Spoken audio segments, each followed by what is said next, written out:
Welcome to the Bonsai Time Podcast, the tree hugger's #1 spot for history, horticulture, and having fun. This is your hosts, Ryan, Kevin, and Kelly. And today's episode is a brainstorm edition of the Bonsai Time Podcast, where we will answer your submitted questions and you can practice your bonsai thought process along the way and see if you come up with similar answers. Or if you come up with different answers, feel free to let us know and submit those, or submit additional questions to us for a future episode. So let's start off with some follow-up questions that we received from people asking about our recent Benjamin Keating episode. Kevin, you were the one that interviewed Ben. Would you like to remind us, in case some people didn't hear that episode, who Ben was, or still is, I should say? who he is, yes, still with us. Hey Ben, if you listen to this, thank you again for that awesome interview and allowing us in your space and your process and your art process and your fine art world. Ben is a quote unquote fine artist. He's in Brooklyn, New York. He's been doing his refractory work, finery, metal work, if you will, for a very long time. His process now is to implement fine art creations that he's utilized to cast iron certain objects or things in relation to how they can be utilized for bonsai display or pots or avant-garde plantings and other things in that way. If you want to know more about him, I highly suggest listening to the episode because he gives a lot of who he is and what he does and believes in that whole episode, and he gives a real sense of who and what he does is a true authenticity. Yeah, so he was a fine artist for a long time before he got into bonsai, right? Yes. Like showing in galleries and everything. Mm-hmm. And nowadays, one thing that people will notice if they go look in the show notes on our website for that episode, so now he's starting to incorporate his metal sculptures and combine it with bonsai, sometimes using the metal sculptures as a frame for the 3-point display, or as a little, almost like a penjing kind of accent piece. Or also he had some where it was a metal pot and different things like that. Mm-hmm. So on that note, Kelly, can you read what were the first set of questions that we got here? These two questions from Facebook were very similar, so I grouped them together. Yes, I gotta open that thing. Oh, yeah. The document. Let's see. We can cut this part out. Yes. I'm so sorry. I thought it was going to be on the screen. Yeah, if you want, I can share the screen too. When we get to the pictures, I'll definitely share the screen, but Ryan, go ahead and share the screen because my screen is being weird right now. okay, sure. I had it open. Okay. So, Okay. Yeah, we're on the purple part now. So Kelly, will you please read the first set of questions that were pretty similar? So that's why I grouped them together. Okay. So lots of people basically asked, can you grow bonsai in metal long term? What are your thoughts on metal pots? Is it easier to cook roots in summer and easier to freeze in winter? That's from Julin from Facebook. And should we keep? Oh yeah, no. And then there's a second question. Mm-hmm. How does a tree like being in a metal container? Does it affect it in any way? My horticultural knowledge isn't that advanced to know the answer. From an artistic standpoint, very nice, good to push the boundaries. Would look nice seeing the pot rust and age too. Sorry, it's a bit of texting speak, Yeah. But so I passed along the questions about how do the trees do in terms of growing in the metal pot. I passed those questions along to Ben, and I'll convey his answer, and then I want Kevin to take over with his horticultural knowledge. But basically, Ben, he was saying that he wants to get more experience in this area over time. And so he doesn't have a concrete answer yet. But the longest tree that he's had planted in the metal pot has been in the container for 5 years. And he noted also to me that other bonsai artists, including Ryan Neal, Michael Hagedorn, and Greg Brendan in Oregon, all have trees planted in metal that they've had for multiple years. Ben also noted that even some of Ryan Neal's Bonsai Mirai streams were him planting trees into a metal container. So you might be able to look those up if you're subscribed to that. But notably, these three being in Oregon, that means that all three of these people had trees planted in metal that survived even the years where they had, or the most recent summer or the summer before, they had this 120-degree heat dome, and the metal pot, the trees in the metal pots still survived. And then also, David Crust is in Minnesota, and he had a famous President Hoover larch. So he named it that way because it was planted into an antique metal vacuum, hence Hoover, and it survived many years even in the Minnesota cold. So there we see both extreme hot and cold, and those plants still surviving in the metal containers. So Something to note yeah. with that now is that the President Hoover vacuum is now at the Pacific Bonsai Museum in Washington State. So it's funny how the full circle comes back to all those metal container objects that we know about in great publication are in the Pacific Northwest, where there's so much water consistently, right? Yep, yep. But the water in the Pacific Northwest is mostly in the winter. I mean, you and I know this, but Yeah. they have a reputation for being rainy. But Hmm. actually, when I was living there, it's like almost all summer they get very little rain. It's mostly The just in big the drought. winter. It's Yeah. like everyday rain. But Mhm. anyways, so this is just a few of the people that we know of that have been planting in metal containers and shown that it can work. And some people in the Facebook discussion also had commented that they had been doing this a little bit. I believe one of them was Darlene and one was Arlene, and there was another person who I didn't get the name of. But so this is just to say that it can be done, although Mhm. maybe Kevin has any notes on special concerns for trying to use metal containers. The only thing I would think of as a special concern would be what's it made out of? Is it stainless steel or something in that way? Because certain metals will oxidize faster and rust quicker. That would be a concern of having possibly too much of a chemical reaction with the rust and the components that fall off into the soil, creating different components of an imbalance of micro elements and other elements that are needed within balanced limits within a pot, especially. But from what I've talked to with professionals from Oregon that have utilized metal containers, they said it's similarly the same as any other pot. It's just that it may heat up and you just got to water it a little more. Other than that, the cold response isn't really much of a difference because a pot is a pot. I get where the thinking would be that metal being not clay possibly get colder. In fact, it may scientifically, if we look at it that way and the buildup of that. But if you look at it as a pot with another pot just being a different substance, as like I said, clay to metal, I, like I said, haven't heard anything different as far as an exponential, crazy out there function of going wrong. I think Ryan Neals has been in a metal container for like I think more than 5 years, maybe. Like I said, like Ryan said earlier, it's been on the Mirai live stream and it goes in grave detail on that. And it's a really good one. Yeah, I can't think of anything except for the fact of just needing to create a better balance of water and oxygen, just like anything you would do going forward. It's an encapsulated pot, so you'd have to have a similar function as you would for a clay pot, like we usually use if it's Japanese or otherwise, where you have to have a water outlet because if you don't have a hole in the bottom or something that way in the metal pot, you'll get standing water, which will create a lot more dysfunction for root rot and other anaerobic conditions to impact the health of the tree. So those would be my considerations for it. Yeah, that's pretty much what I was thinking also.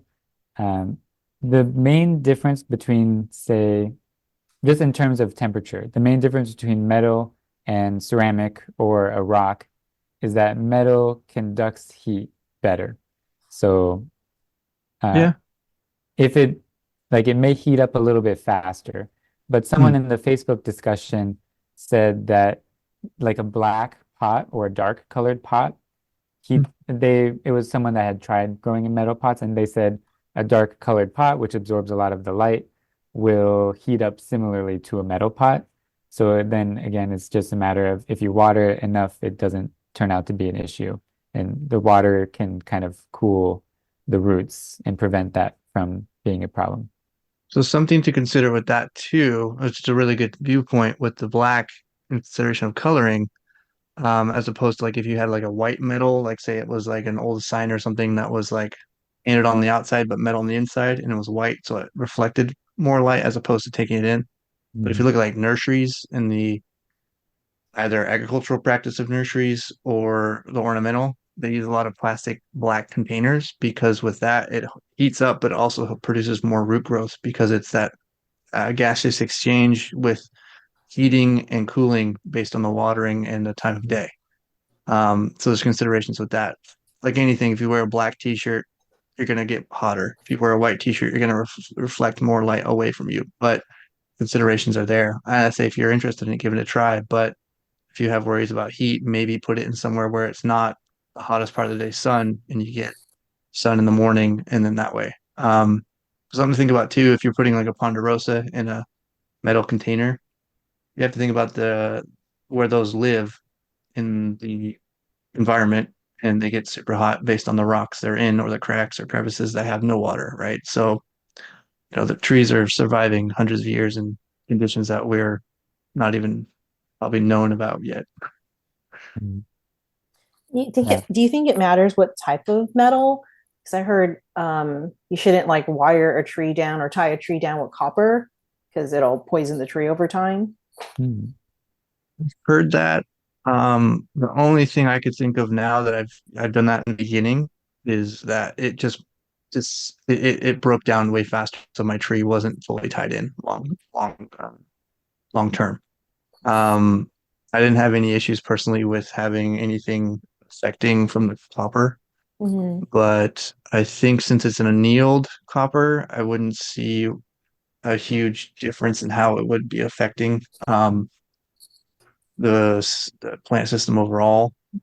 But as I recall, there are a lot of things that I've been told by people who've been in it a lot longer than I have, but there's not a lot of scientific backing to that or proper horticultural sensibilities, as it just might be kind of that, oh, I heard this one time and it passed along. Not to say there isn't Mm. truth to some of those, but they will say now, if anybody has anything like that and that they're working with, like Kelly, you were saying, maybe dive a little deeper into it and see if there's any research on it.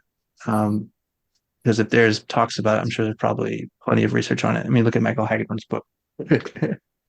He brought up all those bonsai heresy ideas of what's been told as fact, but isn't necessarily scientific fact. And the backing of that.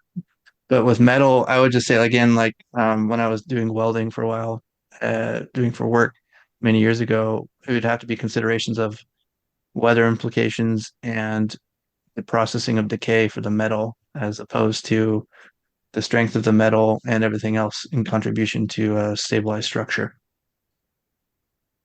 Because if you were to use like aluminum or something, you wouldn't have the longevity of like a steel container or something like Ben uses. But also, Ben did quote that it's supposed to decay over time to allow this implementation of age and patina and whatnot with that. Yeah.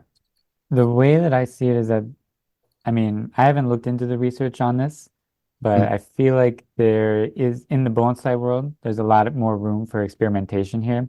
And Mm-hmm. experimentation is probably what we need to do uh, to identify for sure what types of metals are good, might be, even what colors are helpful, what colors aren't helpful. Like, is there a benefit from it heating up more, like Kevin was saying?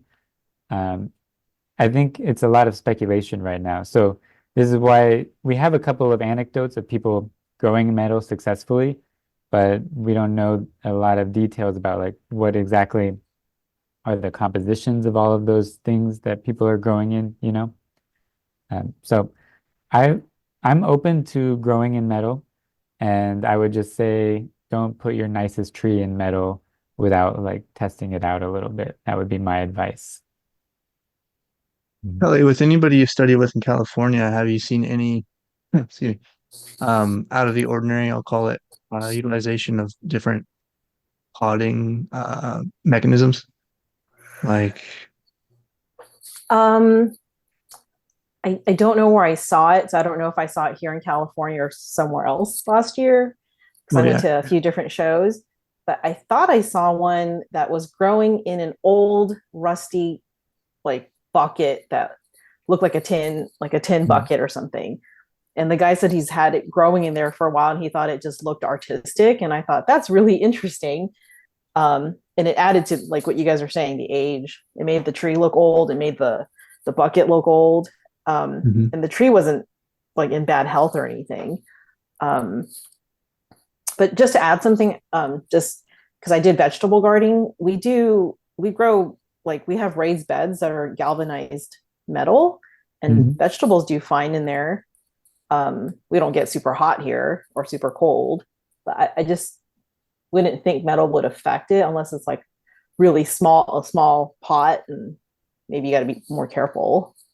Yeah, that makes sense. I didn't think about that, but that's a good point.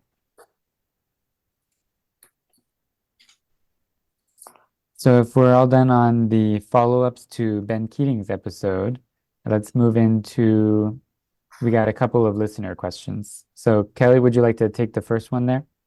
Sure. So this Right. person says it's from that dark doc on Spotify.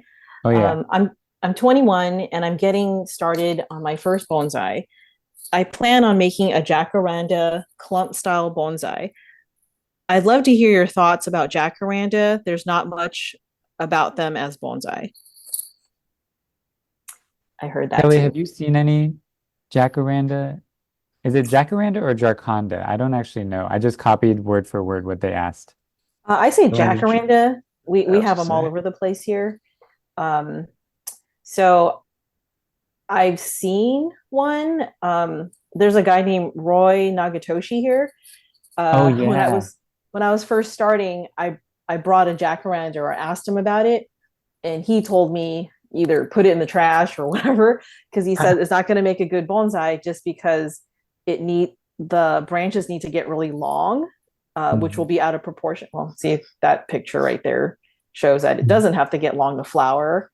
Um, and I have one. I just haven't really done much with it, but I've seen a few, or one. Actually, I've seen one. Most people don't use it as bonsai material, but it's not Mhm. saying that you can't. I wonder if it's the kind of sensible consideration to need to stress the tree out in a container like this, where you see the size of the tree compared to the canopy, or Mm-hmm. maybe the roots have to be compacted a bit for it to actually push on non-lengthy branching. If you look at all these are pretty small pots. Um, I don't know. I've never worked with jacaranda, and I don't know anyone personally that has them, unless maybe Chase did a long time ago, or Chase Rosade. But Yeah, I'm um, not super familiar with the species. I've heard of it being included in seed kits, and I have only seen the name spelled. That's why I was like, is it Jarconda? Because in my head, I just read it really quickly without stopping to sound it out. But uh, it looks like it is got those compound leaves. So you probably want to grow it into a bit of a bigger tree, Mm-hmm. kind of like this.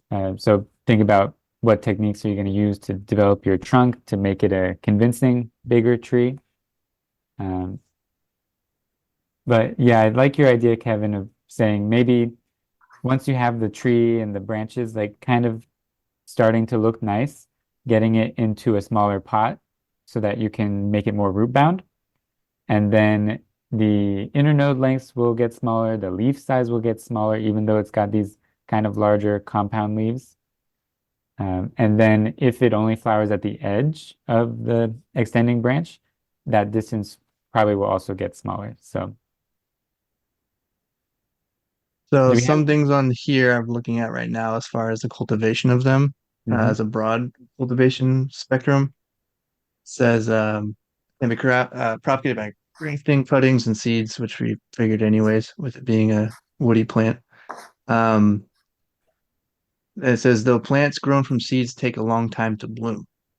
So that's Mm. good to know. It says jacaranda grows in a well-drained soil and tolerates drought and brief spells of frost and freeze. Mm. Um, says it thrives in full sun and sandy soils and is abundance in warmer climates. So, listener asking this question, I would say try the experiments out. Maybe reach out to Julian Sai because he's had some different applications with some of those funkier trees, as we talked about in the Christmas episode, where he had a hands-on experience, or he may know someone. And California is full of a lot of people that may not show trees that have some really good ones in their backyard.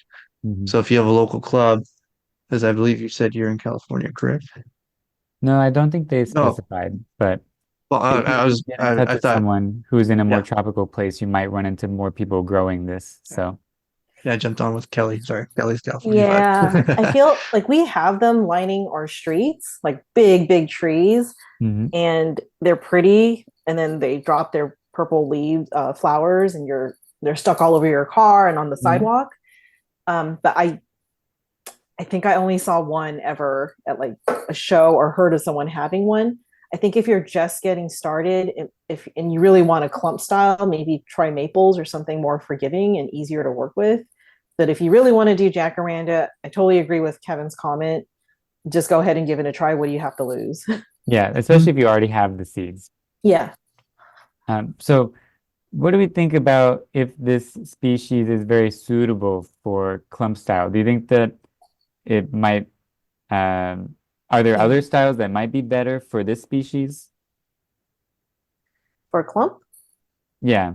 Or do you think that clump could be done with this species? I haven't seen a lot of them, so hard to say. Um, I Looks to me don't like a see lot of them. broom style. Yeah, I don't see them growing to like a clump. Hmm. Um, Yeah. Probably not. My concern was if the branches tend to get this very long kind of direction, and if they need to be larger trees and they still have these kind of large leaves, then the clump might get too congested, to really see branch structure. So it might work better if it was like an individual tree, since everything's bigger on this tree.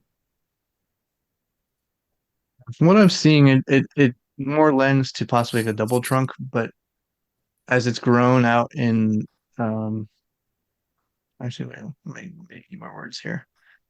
There's one picture on Google I'm looking at right now that shows it being possibly like a clump, but it's really old and really big next to the side of the road. So I think maybe there Mhm. was some contribution of cars and physical implications of like streets and things that were making it that way. But give it a try, make it your own. And I always say have fun with what you're doing. 'Cause if you're not, then why are you doing it? You know. Yeah. Yeah, if it And doesn't work, you just punch it in the separate ground. it later. Yeah. Mhm. I mean, I Especially if, have one. I just oh, haven't done much with it. you do have What's one? your soil components Um, it's probably in in the really bad soil right now. I you know haven't, what? Oh, we haven't got dissected into it. like whatever nursery, Okay. cheap nursery soil. It seems to survive all those kind of conditions because even here on the streets or on the parkways, nobody's really watering them and Hmm. they're Yeah. fine. Like I was saying, yeah, I can handle drought pretty well. Well, that's one point in favor of them being like a beginner tree. Even if they don't get as small of leaves or as small of branching, if they survive, that's kind of the first most important thing. Mhm. It almost looks like you could maybe treat it just by how the leaf structure is, almost similarly to what you would do for a Brazilian rain tree in Mhm. relation to like the growth pattern that looks similar. What do you think, Ryan? Yeah, I expect that you're right to some degree. I know that so you have compound leaves and then pinnately compound leaves. So what I want to know basically for this one is there a bud at the base of these little, so each little individual segment is a leaflet. Is that the botanical term, Kevin? Like each little leaflet? Yeah. And yeah. Okay, so what I want to know is, you know how there's like a central vein and then lots of little leaflets on it? I want to know, is there a bud at the base of that leaflet that if you prune can make a branch? Or is it like this whole long section with tons of compound leaflets on it is one pinnately compound leaf, and then the only bud will be like all the way back here. You know what I mean? Back on this larger branch. Right. Being that it may similarly do like you're saying, or like if you were to do it like a Brazilian rain tree as similar to a ficus where you cut and it will push back below where the growth already is. Mhm. And being that this is from like South America where it gets really hot and possibly really humid in some areas or really dry, desert conditions, it could do that as a preservation technique. I don't know. I would say, listener, if you have the tree with you and you decide to keep doing stuff, send us some photos because I would really like to see what you're doing Mhm. and keep us updated because that sounds a really cool project. Yeah, we can give I better advice with photos. Yeah. Kelly, have you paid attention to the leaf structure on these, like where the new buds come out of? Um, so every year, am I thinking this correctly? Sorry, I just see them all the time, so I don't even pay attention when I see them on the street. I think they I think they turn all purple. I think that's why they're pretty nice. I don't know if they lose their leaves. I know the branches stay thin like that, so I don't think they get any fatter. Okay. Or maybe I could be wrong, but it doesn't seem that way. At Okay. least on the one I have. Uh, Well, we'll wait on that dark doc to play with his tree, maybe send us some pictures and we'll do our own research and follow up.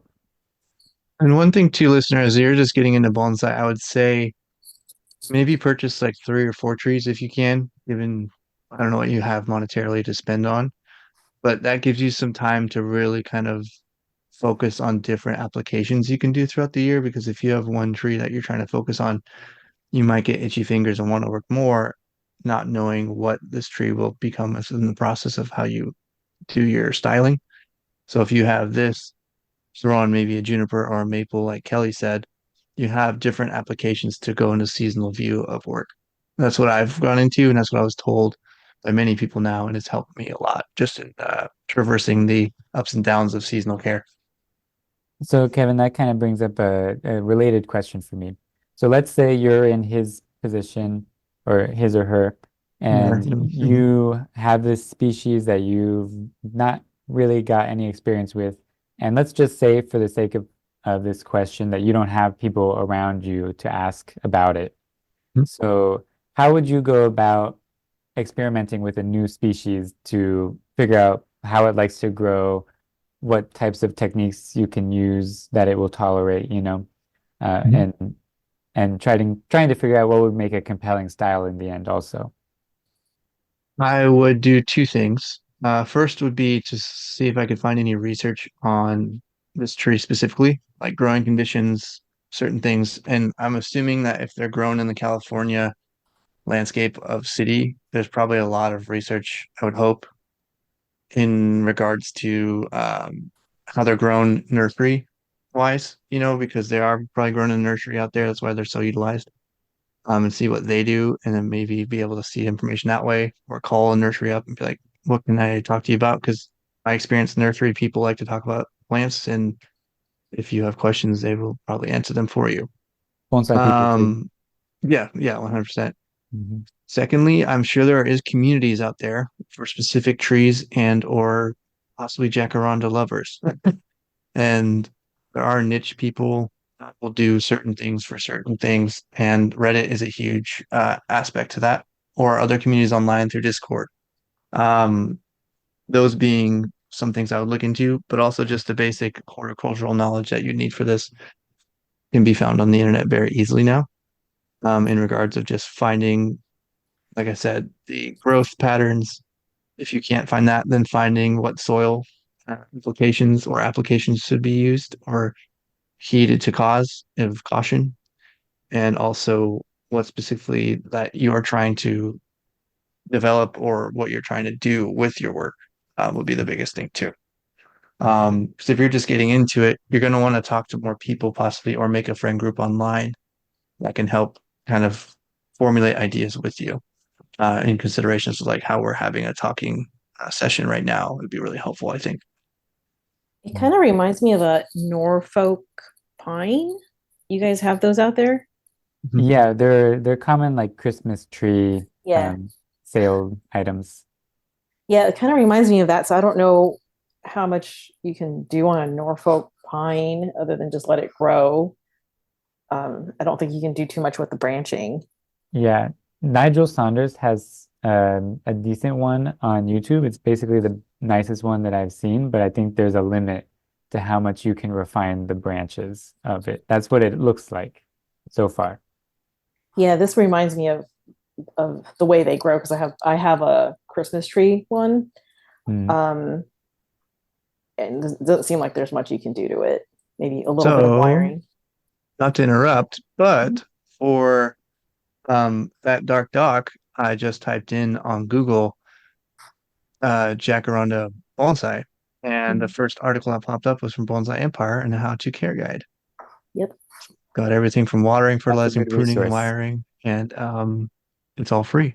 Mm. So please do go look that. I apologize. I can't answer anything more about it. I just don't have those trees, and I don't want to give you wrong information in regards of you dealing with your first tree, it sounds like. So utilize the Bonsai Empire article here. That's a great resource. And I believe there's actually a video. Yeah, there's a video connected to it from Oscar Yonker. Kevin, will you drop that link and we'll put it in the show notes later for people. Mhm. But yeah, I know that Oscar has a bunch, Bonsai Emperor, Oscar, they have a bunch of articles about different species. Funny story.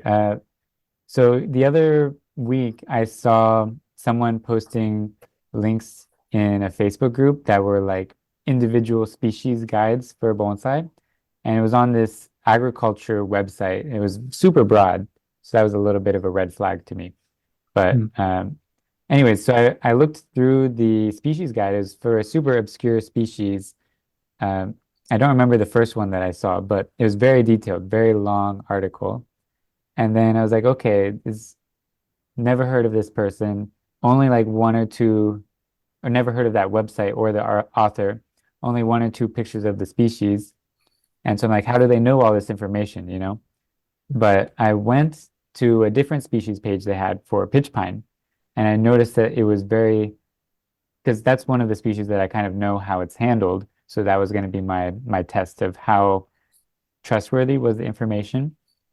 And basically, what I would say was my conclusion was that it was very light on specific details. So my hypothesis is that they used ChatGPT and a couple Google Images pictures to write a whole long web page and just like farm advertisements.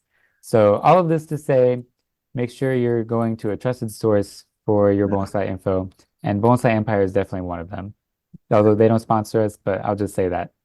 There's multiple, but they're one of them. Hi, Oscar. Mhm. One thing I will say, and I really want to reaffirm for anybody, whether it be new, advanced, or veteran in this bonsai community, really hone your horticultural skills because you can wire and style a tree, but if your horticultural skills are not on point as far as caring for the tree and all those other aspects that go into that, you're gonna have possibly a dead tree faster than you will a living one. In regards to knowing the horticulture first and then pushing from there will put you farther and quicker in developing everything you want to do.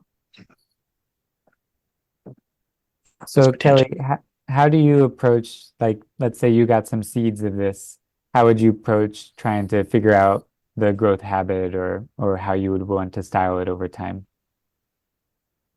I probably look at living jacarandas that we have around here, and if I didn't have access to that, pictures online and just see how they grow and what they look like in different seasons. I could almost swear they just turn completely purple, but I don't really remember Mhm. clearly.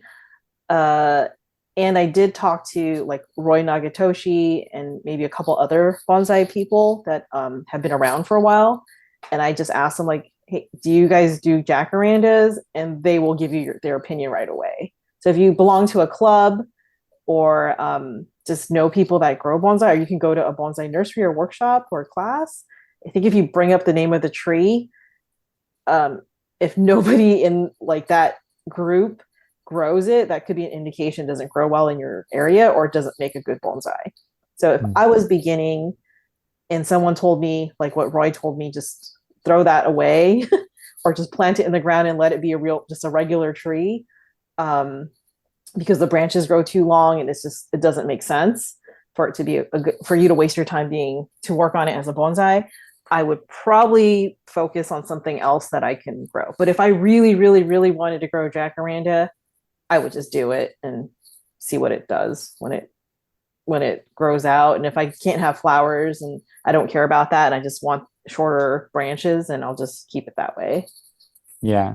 And if you do go down the path of just trying a new species that there's not a lot of info out there about, there's a little bit of an advantage of growing from seed in that you can have multiple to try different techniques with. Like let's say one of them you prune at a certain time and then the other one you prune a little bit later, and you can compare what does the response look like to that. Or maybe one of them you prune back more harshly than the other. And again, you can see what's the response to that. But if you have only one of them, you could also do some experiments, but it's like not as much of a controlled experiment. So you could every year try doing it a little bit differently until you start getting responses that you're happy with. You could also pursue it that way. Yeah, that's a good idea. Mm-hmm. Okay, let's move on to the next question. Oh, I saw these earlier. It looked really cool. I'm trying to do something similar, but not yeah. exactly the same, but similar with the use of bricks. So it's really cool to see. Do you want to take this one then, Kevin? Sure. This is from Audrey. Audrey, thank you for your submission. Audrey states or said that Ben's sculpture / tree combinations reminded them of their recent attempt to plant trees through some bricks with holes in them. And within the pictures we'll see in a moment, and we'll post them on the Instagram so you can follow along. It appears that Audrey is trying to make what I call root over brick form, and I really like cool. that. Yeah, I'm in the consideration of nature versus man or humans, and nature always wins, you know. I really like what you're doing there, and I think if you give it, 4 or 5 more years, it'll definitely turn into something really, really even more pronounced than what you see now, which I know you're probably already thinking long term. But a consideration would be, what are you going to have it planted in? Will it be a lifelong, or will it be, singular pot each couple of years? Because essentially what you'll find is that the tree will either grow into the root or break, or the brick, or break the brick in half. Because as bricks deteriorate, it will also get, less and strong. Yeah, right now it looks like these two are planted next to the brick, although I'm not sure how much of the brick is buried. So maybe it will grow through the brick at the below pot level also. But basically the question here, Kevin, is what would you do to advance their style over time if they were your tree, and how would you kind of like incorporate and enhance the design through this kind of a brick structure that she's started out with?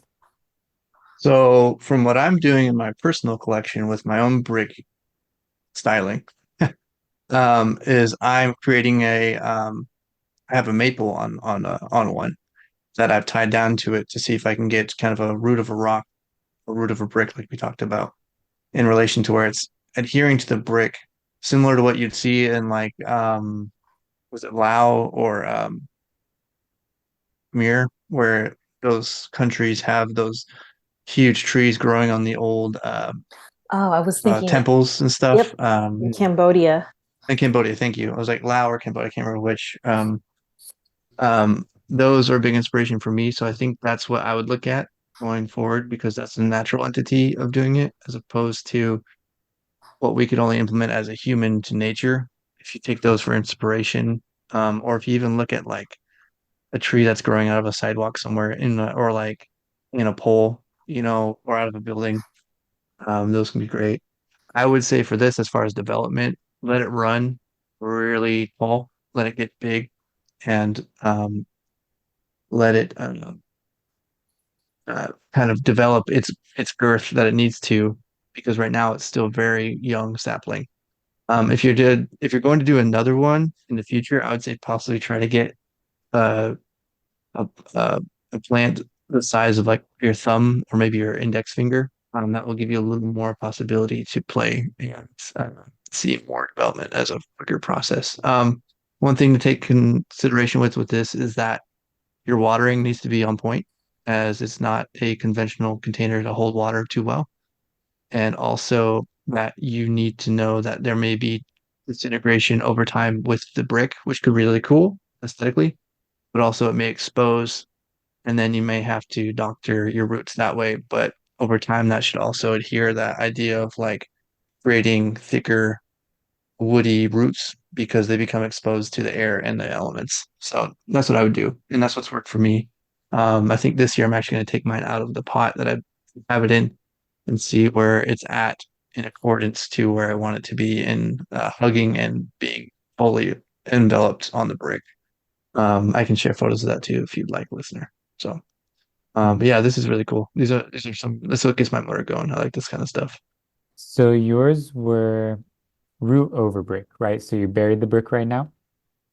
Buried it to be able to establish a better and faster root growth to Mhm. where I can then directionally position the tree or position the roots how I want it to look on the brick or in the brick or through the Got brick.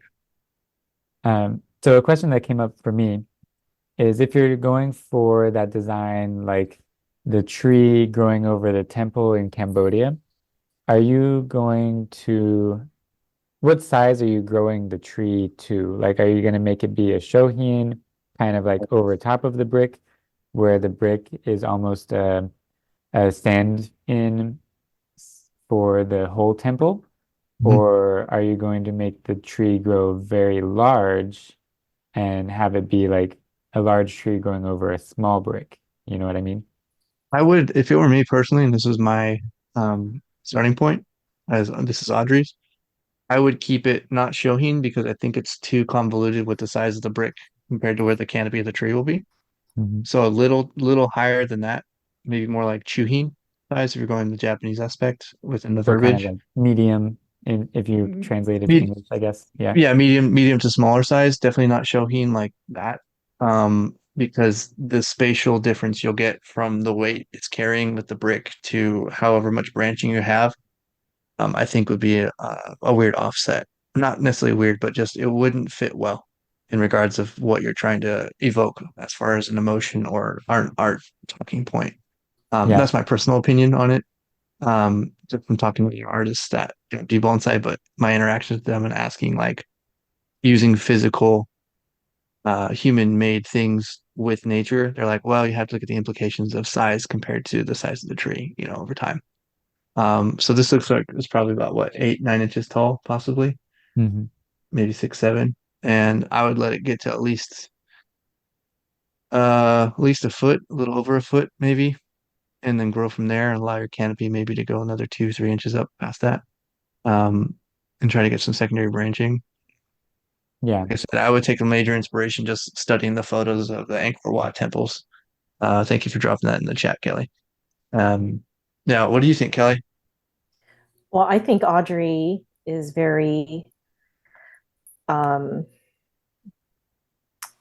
what's the word? I guess adventurous and trying this. I don't think I would ever think to do this.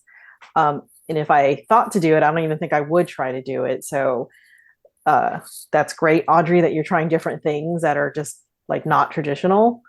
But I think the guys are right. It's got to be proportional. Like if your tree should, like, I guess if that's a brick, then the tree should be bigger or make a smaller brick. And use a smaller tree.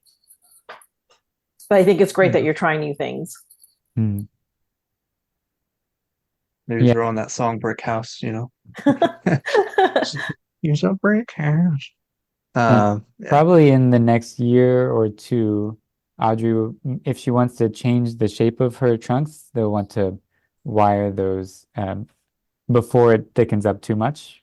And then once you have that wired, then you can focus on letting it run, letting it thicken, and then prune back and develop those secondary branches in more of like a compact crown of foliage, you know?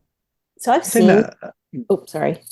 No, I was gonna say real quick, one thing to add on to that for any listeners who are sending in things, please continue to do so. But if you could add your zone where you live and your overall climate and maybe what season you're thinking of doing your work in, because as Ryan and I are based in Ohio and Kelly's in California, we have different knowledge based on zonal climate conditions. So that would really help if you could just add that note. Side note, but Kelly, please go on. Oh, so I've seen uh it's a bonsai club member. I think he's been doing it for a while. He was trying to make a pine go over a rock, but the pine didn't do it. Like a root over rock. He just kind of put it next to it, kind of like how Audrey has this tree next to this brick.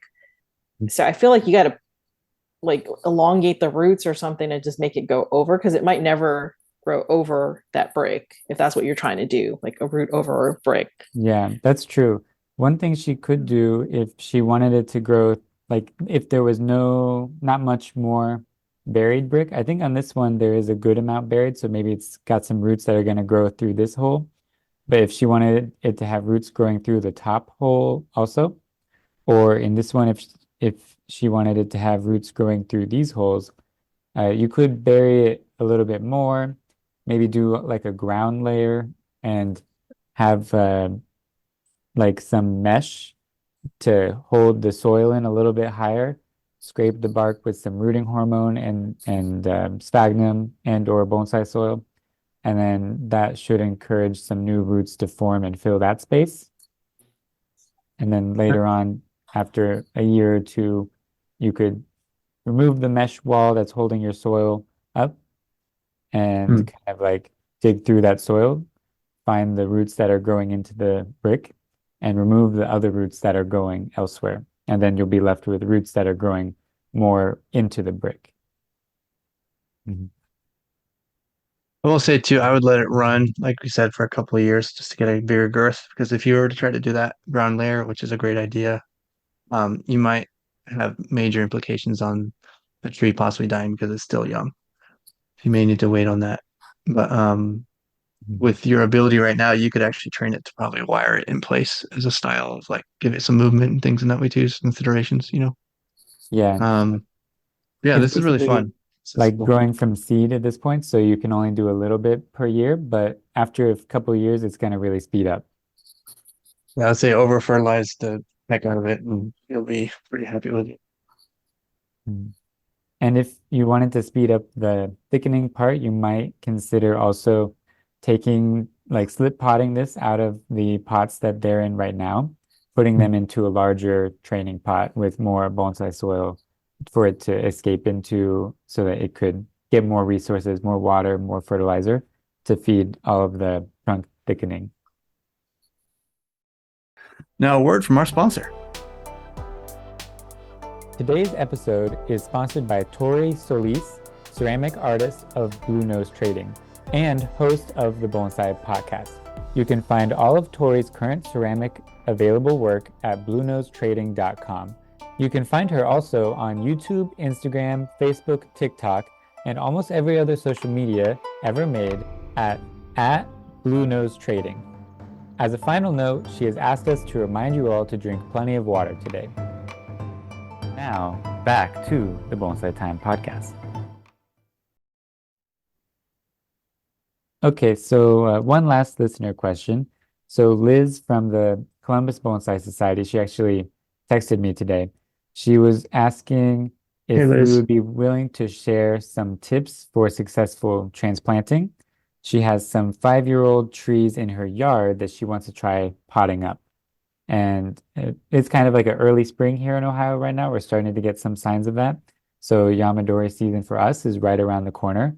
I know for people in Washington, people in California, they've already been repotting. So Or this is a digging good or time to think about digging up anything that's around you, basically, that you might want to start making into a bonsai.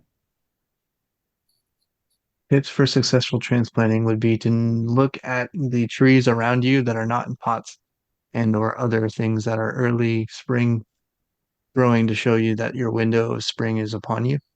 Mm. Liz, as you're in Columbus, I'm assuming Columbus proper, go look for the snowdrops or snowbells, whatever nomenclature you want to call those.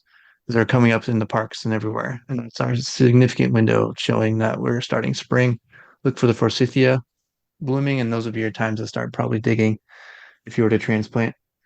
Get enough of a root ball around it to be able to keep the original soil and get it into a pot.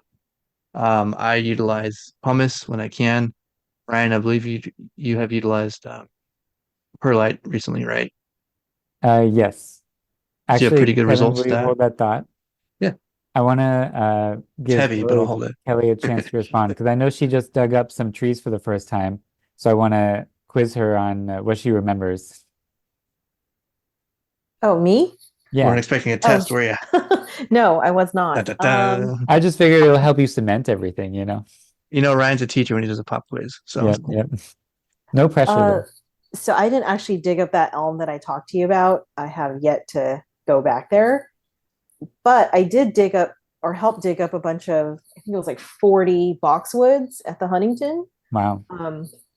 Their children's garden was doing something different. So they were getting rid of a bunch of old boxwoods. They're probably like 20 years old or older. So we got the sawzall out, shovels, um, pruners. So what we ended up doing with the boxwoods, and this is under Ted Matson's supervision, we cut them down to about 2 feet. We did leave some green because I think with boxwood you can't just take all the green Mhm. out.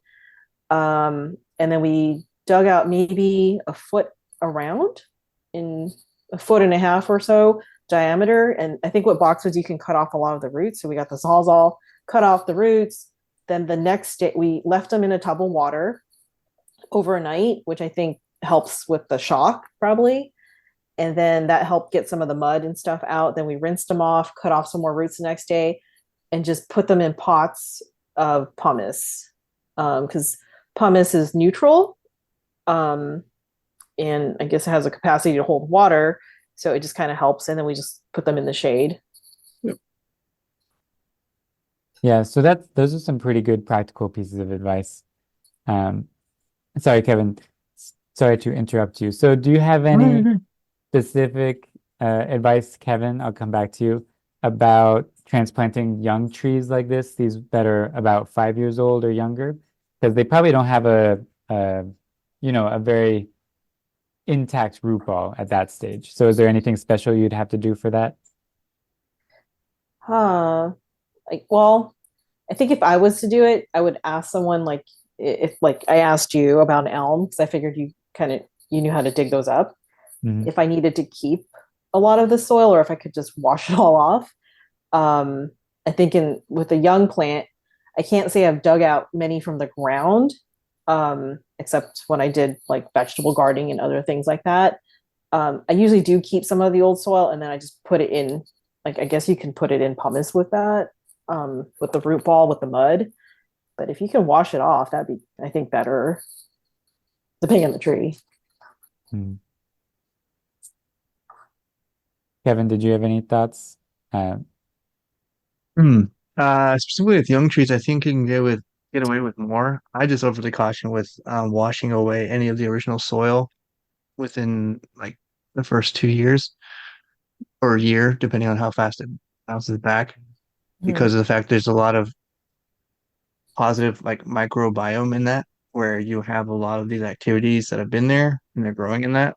So let it thrive, let it, I don't want to say cook, but let it do its thing. Let it hold the dance it wants to have. But like I said, you will get away with more generally with a younger tree than an older one, but it can mhm. always go vice versa as well. I always say just make sure you have enough soil to be able to compact the roots. If some soil falls off, grab it with you and make like a mucky ball around it if you have access to water. Ryan and I've done that before because this soil around here is just so much clay. It's Mm. rather difficult at times. Yeah. Actually, yeah, I've heard that before where you just year over year just slowly remove a little at a time. So that probably makes more sense than not wash it all off. Yeah, I've heard it done different ways. I know, for example, conifers, you have to be more sensitive to keep the native soil for sure. They are more reliant on those native fungi and bacteria and all of that. And I tend to lean that way if I can, leaving the intact root ball and surrounding with pumice or other types of medium, of aerated bonsai soil types medium. Um, although I remember after I first moved here, I was trying to dig up big deciduous yamadori, and I was having difficulty. Some of them had major dieback, some of them weren't making it. So I had asked Dan Robinson, my old teacher, what his approach for deciduous yamadori was, and of course, all of his trees are big. So, but he was saying that what he's basically done is the more like washing away the soil for his deciduous yamadori, and in this works in his experience, although I haven't done like a side-by-side comparison to know which is better.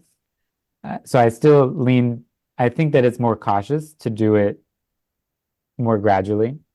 But I know you'll save time if you know it's a very resilient species, like if it's an invasive honeysuckle, invasive privet, you can just wash away all the soil right away, or the boxwood, very resilient also. Like I've had very few boxwoods that I've lost since I've been digging them up here. So if you know it's a resilient species, you probably can get away with more aggressive removing of the soil. But maybe if you don't know, better to save the soil because there are going to be some intact fine feeder roots if you do get a root ball that's kind of intact. So there will be some fine feeder roots inside of it. But with a young tree, probably unlikely to get the intact root ball. So sometimes what I'll do in those situations, I'll just take some of the native soil and kind of like mix it in with the pumice. And that way you get some inoculation of the native fungi or bacteria that it's used to, surviving with. Um, so I think that's one big piece of advice is like how much roots to save. Kelly covered that. What do you do with the native soil? Do you wash it off or not? We've covered that. Deciduous, you could try either way, but conifer definitely want to save it. And the main thing that I want to say, two more main things that I'll say about this. So once you dig it, let's say all the soil falls off, don't leave it like that, especially for a long period of time. Then you're more likely to lose the plant. So Kevin mentioned taking some of that native soil, making it wet, kind of wrapping the roots with the native soil.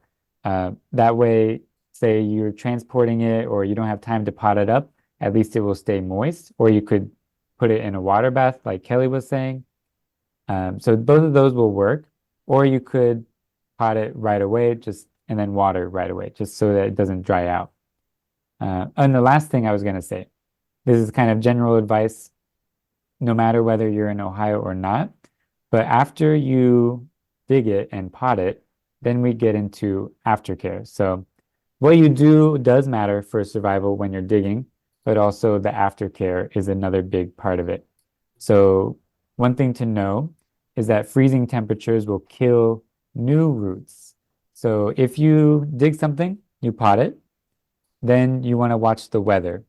And if it's going to get some freezing weather coming up, maybe bring it inside into the garage overnight, that kind of thing.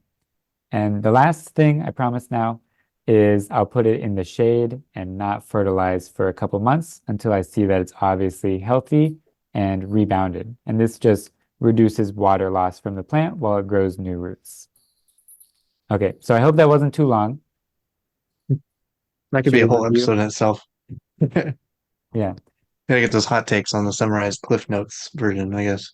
Yeah. Say if you want more, reach out. If that was too long, I have on my blog an article I wrote last year about like general simplified protocols for yamadori. So you can see the notes, the Cliff Notes version, all the bullet points and all the tips that were on my mind at that time. And I probably will have a YouTube video coming out sometime this month. It's been on my to-do list for a little while. But I did a lecture for our local club last year about yamadori and kind of like a deep dive into that. So we had a good discussion, and I'll post that in my YouTube hopefully in the next couple of weeks. Nice. Is that through your in vivo or where is it at? Oh yeah, so that will be on my in vivo bonsai YouTube. Nice. Yeah. Okay, so then our last questions here. I don't know if you guys had any other questions you wanted to add from your end. I wanted to ask Kelly about repotting in California as you've just been getting into it more head on, I will say now, from what we talked about, being that you're still, I don't say relatively new in bonsai, but you're getting more acquainted with seasonal practice and seasonal awareness of what to do, right? How has this year been different than the other years you've been participating in these things? This is my second year repotting. Last year, I learned about it during repotting season, so it was just like a sprint to try to do everything in a month. And that means sifting soil, building boxes, repotting. So I think I did like at least a dozen last year. This year, I was slightly more prepared. And I also learned I don't need to use akadama on everything like that. We do like a 1-1-1 mix, pumice, lava, akadama. And I learned from some of the other people around, I don't necessarily need to use that on every tree. I was using it on everything, seedlings to just things that I put in a grow box, just because you can, but it gets pricey and it's a pain to sift. So this year was a little different because I learned that I could just use other types of soil medium and slightly more prepared. And also deciduous trees need to be potted first before they push out their leaves. And I was working on junipers and I'm like, I just need to put those aside because I could repot those, I guess next month or even a little bit further out. Some people say you can do it all year. It's probably not true, but I guess some people get away with that. So just prioritizing what needs to go first before they can't be repotted. So I know a few people told me, once you see leaves, you better not repot them. I'm doing it anyway because I think like a Chinese elm, I feel like they're kind of hard to kill. So if I see the little leaves, I can still repot as long as I, like Ryan was saying, make sure I do good aftercare. And I thank you, Ryan. I texted or messaged Ryan the other day and I was asking him, like, everyone keeps telling me, Kelly, just make sure your aftercare is on point and it's really important. I'm like, but what does that mean? Because I'm watering it. I put it in the shade. Is there something special or magical that I have to do to it? And basically he told me, no, just keep it in the shade. Keep it moist, not soaking wet. And another friend of mine mentioned, like, if you have strong winds where you are, kind of keep it out of that. We don't. So I don't have to worry about the winds, and don't fertilize like for a few weeks or a couple months. So thank you, Ryan, for telling me that, because I kept wondering what everyone meant by that. I was like, am I supposed to do something more than what I'm already doing? Yeah, I'm happy to share the lessons from the trauma of the trees that I've killed. So hopefully you'll have less. You're saving my trees. Also, Yeah. I'll say too, if you do have a tree that's more pushing leaf than just swelling buds, you generally can't go as heavy on decreasing the root soil amount. So just be generous with your time and also know that you can get it next year or the year later. Yeah. For me, it's kind of we were talking before we started recording, like about we have so many repots to do. So how do we decide at what point to stop repotting? And for me, it's kind of like a sliding scale. So you if I stop when get you have to sift more soil. Yeah, if I run out of soil, then okay, next you could year. use other stuff. Yeah, but it's like if I am getting behind, which pretty much was the case last year, I have a lot of trees. Part of having a nursery is having a lot of trees, so it is what it is. No, you don't. But You only have a little bit. What are you talking about? yeah, so I prioritize the trees that are the nicest. And then the Oh. seedlings I do last. And mostly the seedlings, I'm just kind of like tinkering around the edge, getting rid of the circling roots and up potting it, slip potting almost into a bigger pot. So those ones I don't need to be as intense about the repot anyways, except maybe if I need to correct something in the nabari.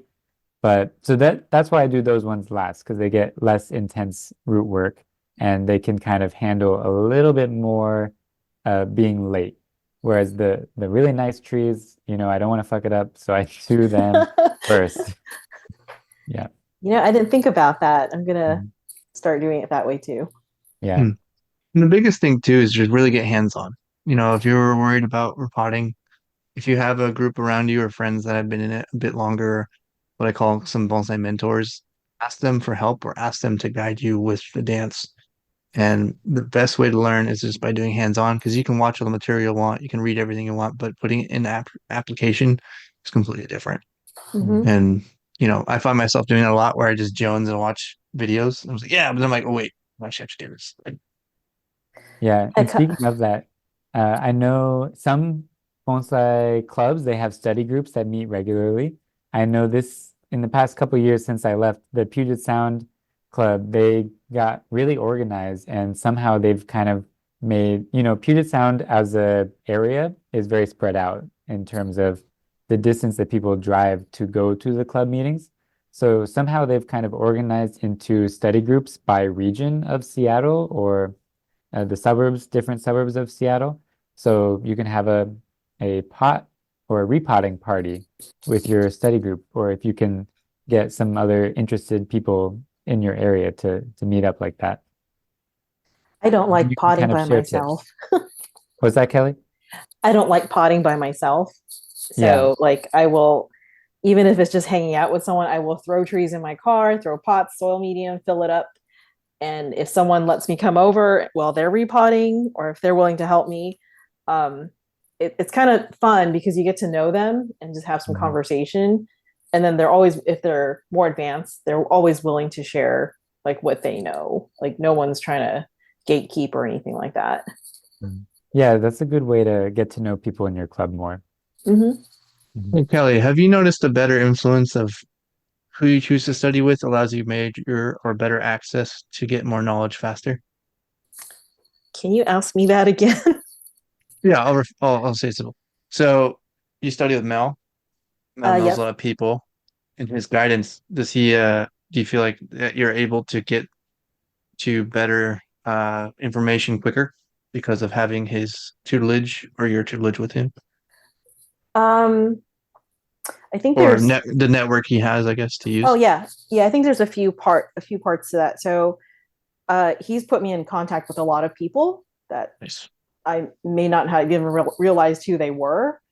And I think it helps when you know someone that knows someone. So like if I Mhm. go, oh, I know Mel, or he teaches me, people are more willing to like talk to you because you're not really a stranger anymore.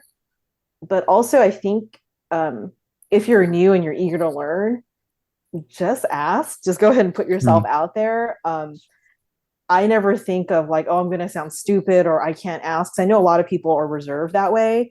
And I figure, what's the worst that's going to happen? I'm not being rude to anyone. I'm just asking. If they say no, I'm not trying to take advantage. I'm just trying to learn. And if someone's willing to teach me, um, they'll teach me. I mean, I think I was mentioning to Lindsay Shiba.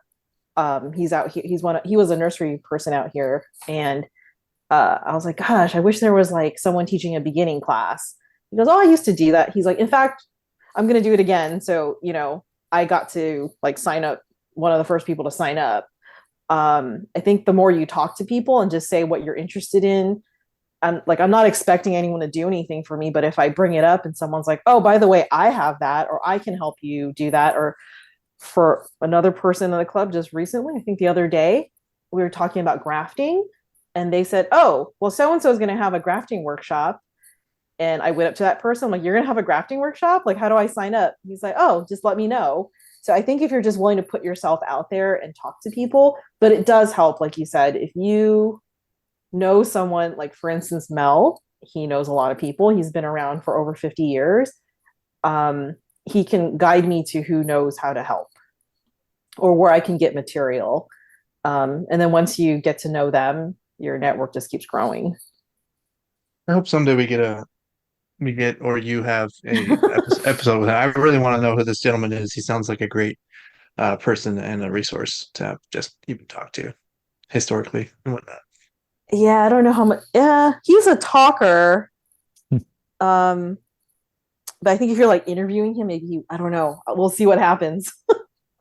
Maybe Dennis needs to be there with him. Sometimes I still call Dennis and ask him questions. But yeah, the conversation could get long, which I'm fine with. Ryan, the next one I see on here is your tree. I've seen that tree before. Yes, so this is Your my contribution here. It's a pot pairing exercise combined with like future styling exercise. So the backstory here, this episode sponsored by Tori. At some point, probably before this part, we're going to have an ad break with her. And the tree or the pot behind me is one of the pots we're going to talk about. This is a Tori Solis pot that's available at my nursery. She nicely sent some things for me to sell on her behalf. So I have some of her pots anyways. And I have great these coffee two mugs. trees. What's that? So, and if you need great coffee mugs, Tori has really good ones. Yes, she does have great coffee mugs, but I don't have any of her coffee mugs. So go to her And website for that. I just saw that she updated and she made handmade tumblers to drink out of. Mm. Those are pretty cool. Yeah, she's always making stuff, always making new stuff. But Tori's a badass. anyways, so she was our first episode of the year, by the way. In case you haven't heard that episode, it's worth a listen. But I digress. We are talking about these two trees. So she sent me one pot earlier in the year, and then she sent me some pots to sell, including the one that's in my background. And I was thinking originally about putting this elm into the first pot that she sent me. And I also have another tree here. This is a red bud. And I was thinking, when I saw the second pot that she sent that was originally intended for me to sell for her, I thought that the color of it would match perfectly with the red bud because the red bud has like a dark pink to light purple flower in the very early spring. And so I thought that the color of this pot, you see it's kind of like orangey, pinkish blue. So I thought that that might complement that flower well. So I was debating maybe putting this red bud into this pot. But I'll show you the other pot. So the other pot is this kind of like blue, wavy one with the dragon. And it really makes me think about water. And the red bud is a species which, to my understanding, a native one, it prefers to grow near water. I believe Is it an that's eastern or correct. a western redbud? So this is I'll tell you the story of the backstory of the trees now. Got ahead of myself. Okay, so just keep this pot in mind with the blue waviness and the dragon. This was from the thumbnail of our episode with Tori. And then keep this other pot in mind, the kind of like pinkish, purplish, orangish pot. So keep those in mind, and I'll share the tree pictures and the backstory of the trees. And then we can discuss which tree might go in which pot. It doesn't have to be that both pots get filled in the end. I just kind of want to figure out one of them before spring. So the first tree is this elm. My best guess is that it's a Siberian elm. I call this my truck stop tree because you can guess where I collected it from. I was driving back from New not a Jersey. truck stop. No way. I was way. driving That's back not- from not. a yamadori trip. So I went to North Carolina. There's a national forest there. And then I went to visit my girlfriend and her family in North New Jersey. And then from there, we drove from New Jersey through Pennsylvania to Ohio. So we passed through Pennsylvania's got lots of nice rest stops. Had to take the dog out to go to the bathroom. And this was along the edge of the lawn, or like the very first tree of a little wooded patch. but it was really loose. Like they had run it over with the lawnmower a couple times, and you can see there's a little stub. It may be hard to see in this angle, but it's got a kind of a dead face. We call that shari in Japanese. And then it's got a dead branch at the top, which is jin in Japanese, if you didn't know that already. So it has some gnarliness to the texture of the trunk. And the roots, it's hard to tell because in this picture, it's right after I potted it up. But and I covered the surface roots with moss to try to encourage more subdivision of closer to the trunk. But the roots are kind of like radially splayed out. So it's got a pretty good nabari. And they converge on this trunk that kind of crawls along the ground before it goes upwards.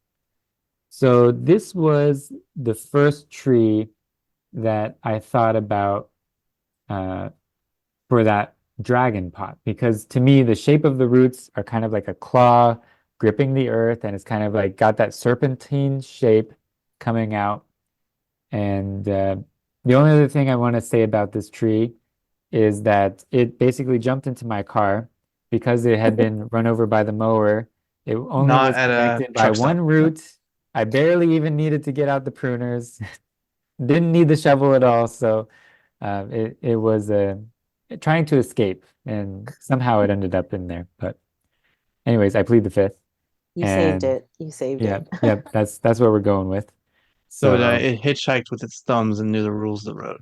yeah, Right. Yeah. exactly. Next time I stop at a truck stop, I'm gonna look. I'm gonna look Yeah, I around. mean, dogs are great for looking around the neighborhood. That's what I can Any say. hitchhikers around? Yeah. Mm. But yeah, so this is a picture of the tree after I potted it up. I pretty much didn't do much pruning on it the first year. And then last year, I didn't repot it, but it was very healthy. It grew a lot. So I started pruning on it and it got kind of dense, but it keeps wanting to grow out like a bunch of branches from the trunk It that I looks don't like want. it looks like it's lying down. Yeah, it's Like like a human reclining. I being. don't know. Yeah. You can see the roots a little bit better here, and then there's like one or two on the back also. And you can see kind of the gnarly bark and the dead face a little bit better in this angle also. But yeah, it keeps sprouting branches from the trunk that I don't want, and it grows a lot from the tips, but I'm trying to get it to do a little more dividing in between on the existing branches. But anyways, it's only the first year in training. So it's decent progress for 1 year. Ryan, one thing on styling, I would Uh-huh. highly suggest flipping the left lower branch right by the trunk base, or unless you're trying to fill out the trunk more.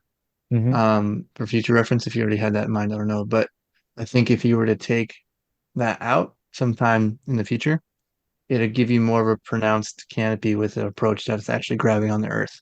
But I'm assuming, I hate to assume because you know what that means about you and me, but Uh-huh. it it's left on there for the prospect of getting girthier. Is that correct? Am I thinking Well, or assumption? not exactly, actually. I wasn't thinking about that when I was leaving it. I was thinking more along the lines of, oh, I may want to use that as a branch. But you're right, it is kind of an awkward branch now that I'm Yeah. looking at it. It If I it could get a takes away branch from the like a trunk little bit movement. higher, that would be nicer. Hmm. If you can let it grow out and then either thread graft it or graft little incision into it and then put it that Mm. way and let it grow out that way. We want that because Yeah, as of that right would be. now, well, I was gonna say as of right now with that trunk there Mhm. and the cool trunk you have with that shari and gin and whatnot, you already have a pretty decent canopy ongoing with some movement. Yeah. Yeah, And if so that lower branch was gone, you'd have more age too. yeah, and it would follow I would follow the trunk line movement more. So I can see how that would be a good idea. Um, I think Sorry, the tangent there, but it was like, oh yeah, no problem. One of the reasons why I'm bringing up these trees, they are early in their development. So I'm open to hearing styling advice like that also on them. So I may remove that branch next year. I think I had left it because it filled out kind of like a broom style canopy for the moment. but given that it emerges basically at the root line, it really looks more like a secondary trunk, which maybe is a little bit too distracting. So I like your idea of maybe doing some grafting to get a branch a little bit higher up that will allow your eye to follow the movement of the trunk upwards better. Mhm. Or what you could do is that you have the trunk directly on your right. That's the farthest away with the overhang. You could Uh-huh. let that one grow out and use that other portion to graft into the tree. And when it fully grafts, you cut it off and still have a living root or living branch to another stem starting. Yeah. And using that lower left branch to fill in the void where there's no root base, where that big empty Y is almost, or U. So down right in there, you could bring that left branch over and then put it right in the middle of there and graft it as a you could start doing like a root graft. Hold on. Now I'm lost on which branches you're talking about. So you're talking about root grafting right in the middle here in the front, or in Yes, this section here? with the utilization of that bottom left branch and then having Mm, the top right branch right bottom there, left. Okay, this one. Yeah. bottom left being for roots and the top right being for growing out and giving it some more girth, as you could Hmm. have some better application for movement and consideration for age, um, where that can then be a really long stem, and then grafting that part of the long stem into the trunk, creating a more of a branching pattern there. Yeah. Yeah, this branch I think was a very recent emerging one. Mhm. So I do need it to thicken more. So it's more like a low, one of the older branches, a low Yeah. branch. Mhm. But we can come back to discussing this tree after I explain the other one, Yeah. because the styling decisions that I make for it will depend on a little bit what pot it goes into. So I'll circle back on that thought. But here we have a picture of a redbud that I dug from my aunt's place in Southern Ohio. And this one, it it's got some stems that are almost like clump style emerging from the base, and it has some emerging higher up on it as well. And you can't see too well in this picture, but there is a dead face on it. And Kevin, you may recognize this one. I forget if you were there when we did the first trunk chop on this tree, but this was one that I trunk chopped it and I left it think I for a was year there. to gather our data. I think I So was then, there. We did a lot of trunk chopping that year, so it's hard to yeah, recall. yeah, it's hard to recall exactly which trees, but which trees were chopped which year. But this one was chopped, left 1 year, and then dug. And so it did get a lot more sprouting branches from that treatment. And so last spring was when I dug it. So I didn't prune it the whole year. And towards the end of the year, I noticed it had a little bit of dieback underneath the bark. So I was fiddling with it, just taking off the dead bark. And I think I took off some dead twigs that might have happened, but I left all the foliage intact pretty much. Because I just like to let things grow the first year. And if I have to reset some branch structures, I'd rather do that than risk stressing a freshly transplanted tree. Uh, so here you can see the dead front a little bit more. And this area at the top is what I had scraped. I think it was August or September, whenever it was, towards the end of the growing season.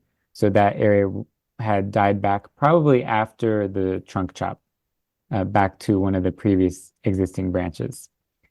This face also seemed like it died at some point, and so I cleaned up that bark also. So now it's kind of got like a live vein on each side, and it may be connected at the base. Oh, I think it definitely is connected at the base, that live vein. So it will be an interesting tree. I like this as a front because you can see all that deadwood, and I'm a fan of deadwood even on deciduous. Other people have different preferences, but that's what I'll go with. But so here we get into, we can discuss style, but also the pot selection. So I was originally thinking the elm for this pot, but this is actually a kind of a large pot for that elm. If I set the elm inside of it, it does fill out almost the width of the pot, but in terms of height, it's not exactly, I would say it's not thick enough. even though it kind of fits with the dragon themed. So I think that if I did put the elm into the dragon pot, I would need to grow it taller and thicker, which it could do in that pot because it's a little bit oversized compared to the current pot that it's in. Or I could put this redbud into it, which is a water kind of growing species anyways. It grows near water, and the size is more similar to what would be appropriate for that thickness of pot. So that's where we can discuss.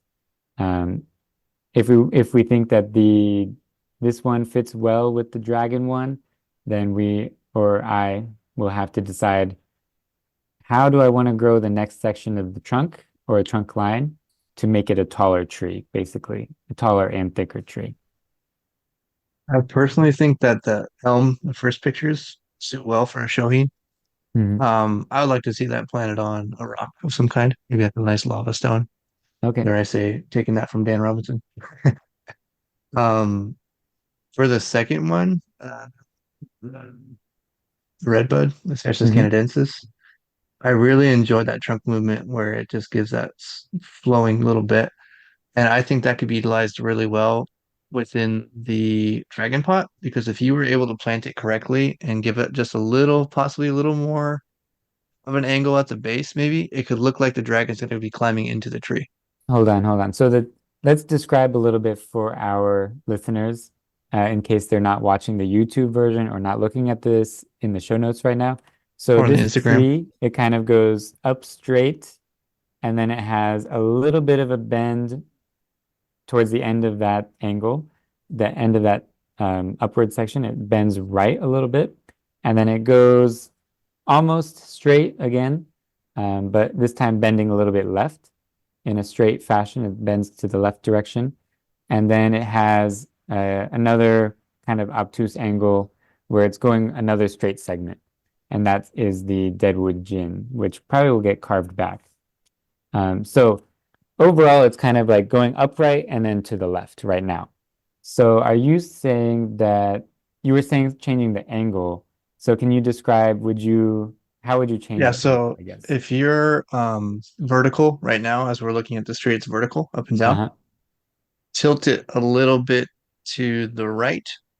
Okay, so that the first part of the trunk is going to the right, and then just a tiny bit to where it gives it a little more of a flare, because you're already going to accentuate. basically. Yeah, you're going to accentuate the flares that are already there within the bends of the trunk. But the way I was thinking about that is that it looks like an opening that a dragon might crawl into. And so I would like to see that, because the thing is with that pot, it will take my attention away to the dragon if it's not a tree that can support being with the dragon. Yeah. That's funny. That sounds Yeah, it funny. definitely has to be an aesthetic match, because the dragon is a major feature of the pot. So if they're clashing, if you have a nice calm tree, I don't think it would match, I think that adds well, because it almost looks like it's burned a little bit. So it almost looks like the dragon maybe blew fire or something. I don't know. Yeah. I just been watching a lot of kids' TV shows with dragons and stuff lately. So yeah. Thanks, Junie. Yeah, I What do you could think, see that Callie? working. The leaves, I looked it up because I don't know what this tree is. Mhm. Do the leaves kind of get like this gradient color in the fall? I think they go yellow in the fall.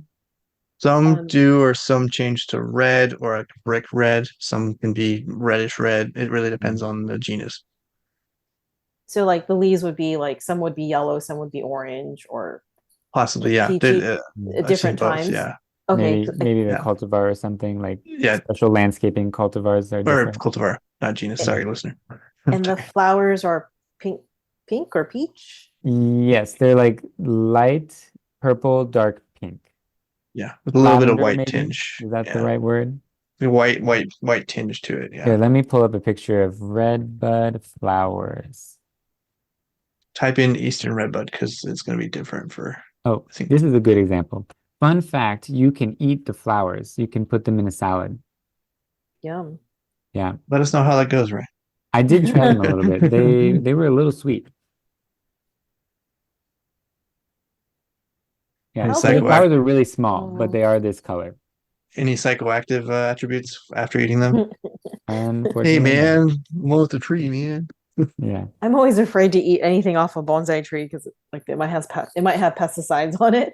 Yeah. This one Made I a- haven't had flower yet, but I sampled off of some trees in the forest. Was it Jabotacaba? Is that what it's called?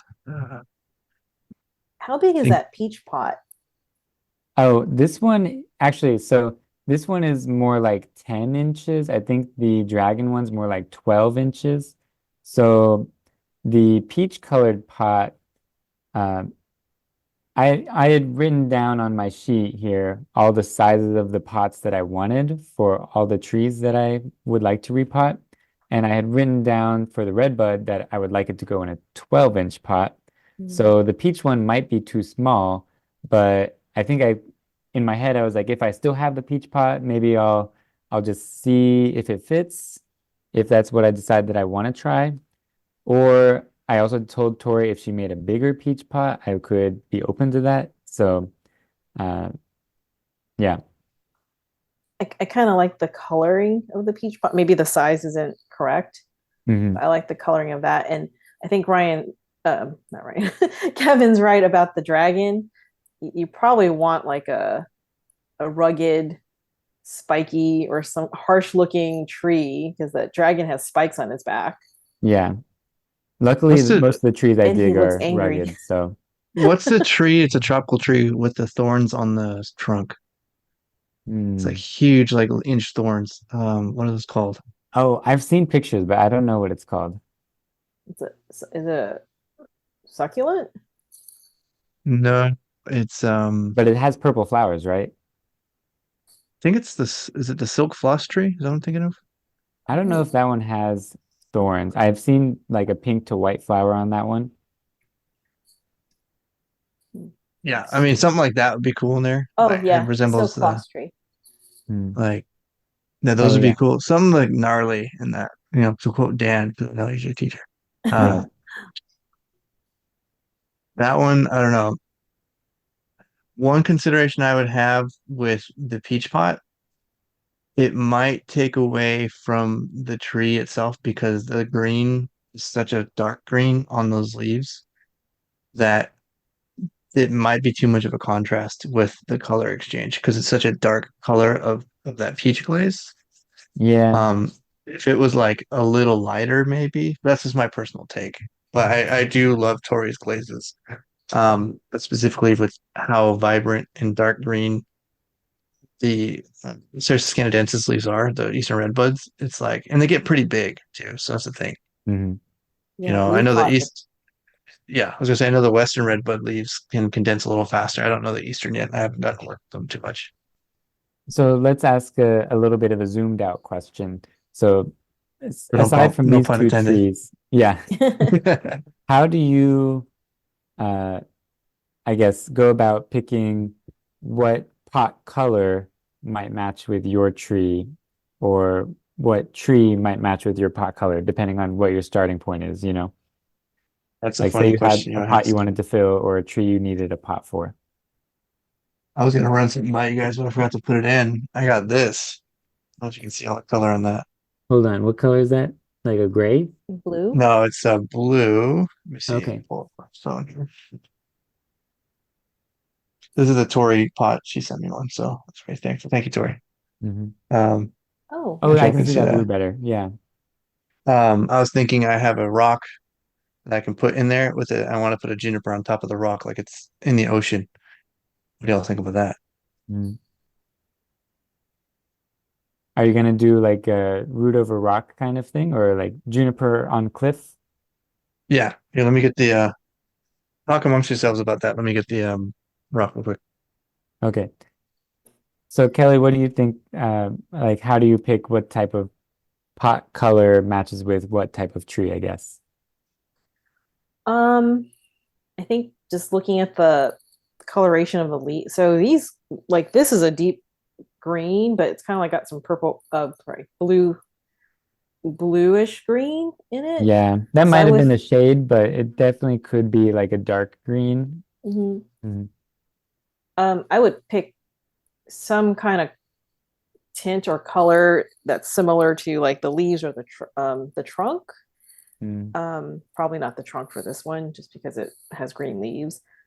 Does it lose its leaves? Yes, so it is a deciduous one. So this is like a cold hardy native here in Ohio. Just based on the green leaves here, um, and that it gets pink flowers, I think like a blue would look good with it, like a deep Mm. blue. I have no idea how I'm picking. I just just looking at the color and just thinking what what would be similar to it, and what would like if it flowered, what's a good contrast color that brings out the color of the flowers. Yeah, so Oh, the I'll color wheel. insert one little piece of advice. Not too long ago, I was kind of clueless also about uh, color matching with pots. I still am a little bit, as you can see, but I'm getting better. But I had asked some other students of Dan's for their advice picking pots like the year or two before, picking Mhm. pot color for a certain tree. And so I think it was Eric and or Victrina Ridgway, maybe both of them in a group chat. We were talking about pot selection with trees, and they have a nursery called Isho and in Washington. Shout out to them. But anyways, they Great gave me people. some, what's that? Katrina and Eric Ridgway, or Eric and Katrina, whatever, semantics. Hmm. They're wonderful, amazing people. Yes, yes, as can be evidenced by the fact that they gave me some great advice on picking pots for trees and matching them. So they did say, like, if you have a certain feature that you want to highlight, let's say you want to highlight the yellow leaves in the fall, like if that's the time that you want to show your tree, your redbud tree. So then it's a good idea to go to the opposite side of the color wheel. And that's, I'm not that color inclined, but artistically, that's what makes it pop or contrast. That's like direct contrast opposite of the color wheel. I don't really know how it works, but that's easy to remember. So that's one way you could go about it. Also, like adjacent colors, um, I think those pair well, something like that. With so yeah, it kind of depends. Like blues usually match with greens, yellows might match with greens also. So almost everything has some shade of green foliage. So blues and yellows are pretty safe. And then other colors you may pick depending on the fall foliage or the flower or the fruit color. So that's kind of just a helpful tool to get you started, I guess. Yeah, someone told me to get a color wheel, so now I'm on Amazon Mm. trying to You can find just print one. this out. Yeah, But that's yeah. true. Okay, Kevin, do you have your rock ready? Yeah, and it's funny how serendipitously it works. I had not tried putting this in the actual pot, but it seems to fit Wow. perfectly inside the pot here with the color. I don't know if you can see the color now. Hold on, let me stop sharing screen so that we can see your. Oh, that's a nice rock. Now it'll be bigger for everybody looking. Yeah, because I'm thinking about putting the juniper here and then having it go off in here. Oh, that'll Hmm. be neat. Are you And gonna then have, this sorry, will can you act like a water basin in the sense of it being in water. uh, okay, so I pinned your video, so now me talking is not gonna mess it up. So can you hold it up a little bit again? So you're going to have the juniper on that left side, and then it's kind of got like crevices, but they're not deep crevices, right? No, So so it'll be growing off the lip mhm. and then out and then engulf something in here. So Because you're the gonna juniper do has like probably a about this big. okay.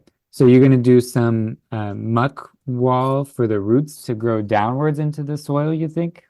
Yeah, yeah. So it'll be going down like by around here, or probably actually this way into here, and Okay. using that as a Or basin.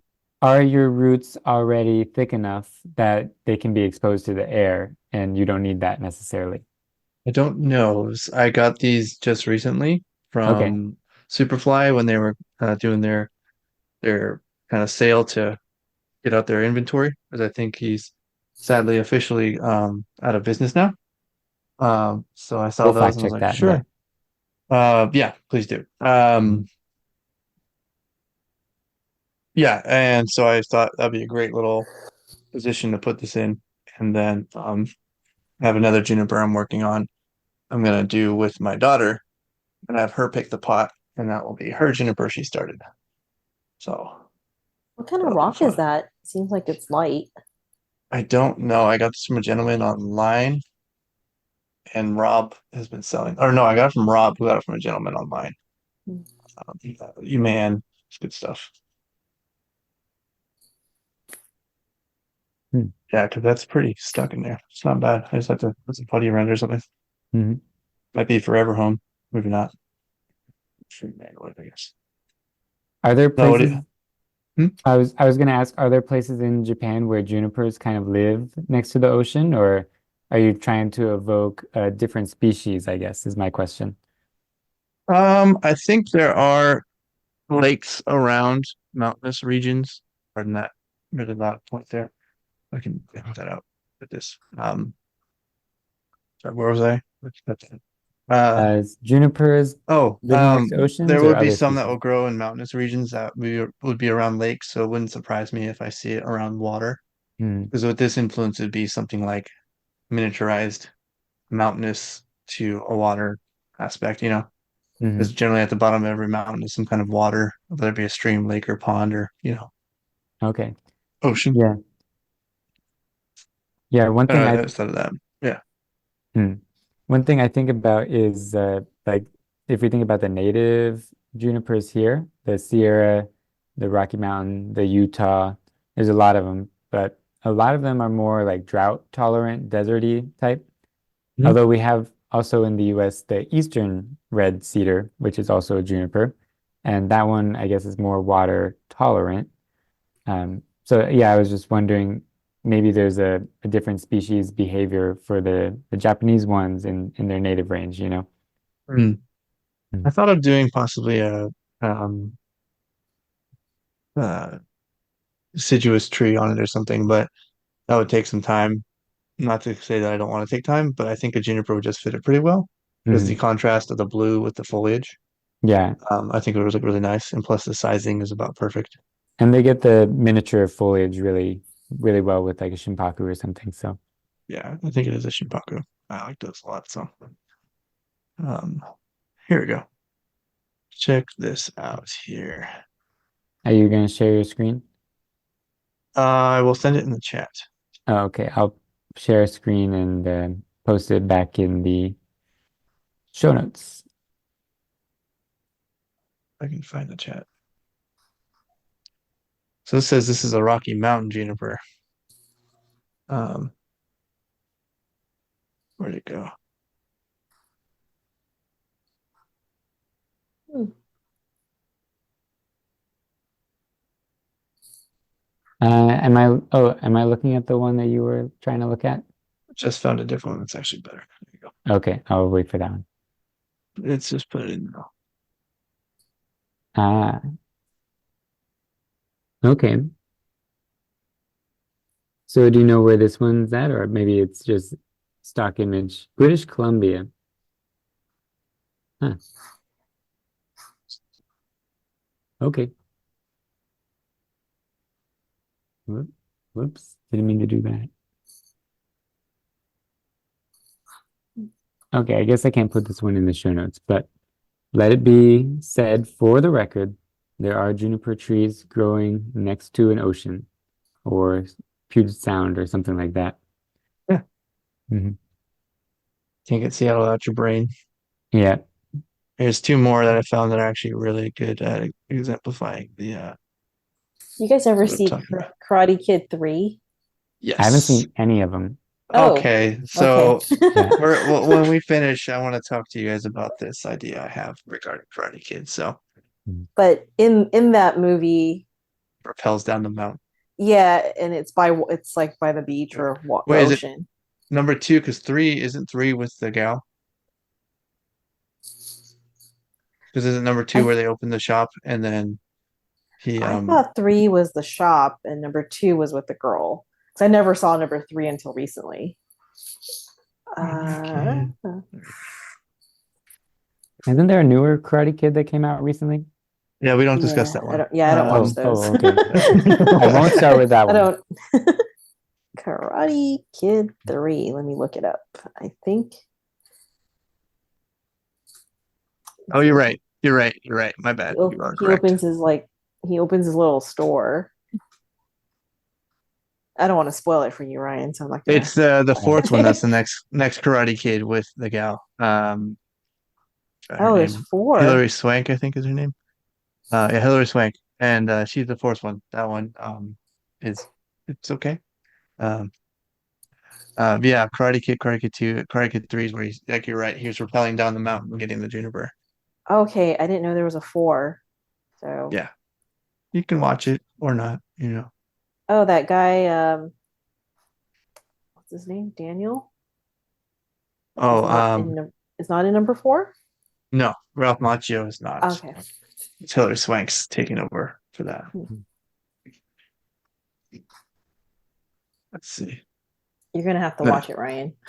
Yeah, We'll make it happen. one day. We'll make it One happen. day. This is what he says every time. One day. I'm like, when's that one day? Why not now? I don't know. It's not in the schedule, so Right meow. yeah. Right meow. Yeah. But yeah, thanks you guys for helping with the brainstorm, hearing hopefully some new ideas for the listeners. And I think I've decided which tree I'm putting in that pot today. So Which one are you gonna do? I'm gonna do the red bud. Actually, when I was Awesome. putting the pictures in, I was kind of leaning that way. But here, us all discussing it kind of sealed the deal. So Like leaning the trunk, but yeah. I'll play with it when I'm repotting it. I'll see which lean is good. I feel like it's got to lean towards the dragon, embrace the dragon. You'll show us when you're done. Yeah. I'll post it somewhere. Hopefully, Definitely. eventually. That'd be great. Yeah. Okay. Well, thanks everybody for listening. Thanks, Kelly. Thanks, Ryan. Thank you, guys. See you guys on the flip side. Yep. Have a good night. I'm gonna stop the recording now. Always remember, bonsai on. Bonsai on. Remember, be higher energy, Kevin. Try it again. Bonsai on, everyone. Bonsai Have a good night on. and enjoy your spring oncoming. Yeah. Stay safe. It's hard to be high energy at 12:30, but Yeah, I figure just keep a smile on your face and then you'll just sound happy. that's a good tip. Yeah. Today's episode was recorded, edited, and produced by Ryan Houston, Kevin Ferris, and Kelly Louie. To find out more and see pictures relevant to today's topic or sponsors, see the show notes linked in the description or at bonsaitimepodcast.com. To submit questions, suggestions, or tree pictures for future discussion, find the contact form also on our website or message us directly at bonsaitimepodcast@gmail.com. If you would like to support us in making more episodes, consider rating us, sharing with friends, donating, or becoming a sponsor. Our music was provided by MIDI Cancer. To find more of their work, check out their SoundCloud and Bandcamp pages.